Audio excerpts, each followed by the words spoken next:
Fairy tales and modern poetry. Fairy tales and modern poetry. Fairy tales and modern poetry.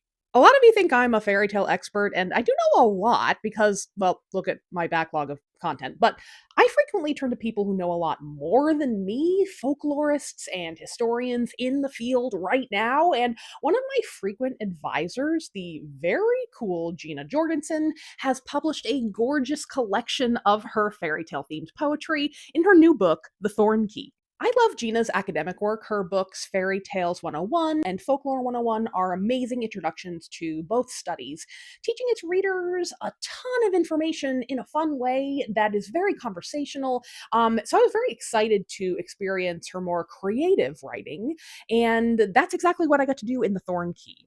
Her poems explore a wide variety of fairy tales. Some of them riff on specific fairy tale plots, like her twist on the 12 Dancing Princesses that's set in World War II, or her poem imagining a letter written by the maiden with no hands to the father who chopped off those hands. She explores a lot of trauma in these poems, but she provides all of the warnings. Other poems explore general fairy tale themes and characters, like slotting selkies and witches in contemporary settings and relationships. Many poems seek to reclaim agency for fairy tales' female characters, but not always in the typical fashion, like in The 12 Brothers, where Gina explores how a princess cursed with silence might find the silver lining after all the labor of talking that women are sometimes forced to endure.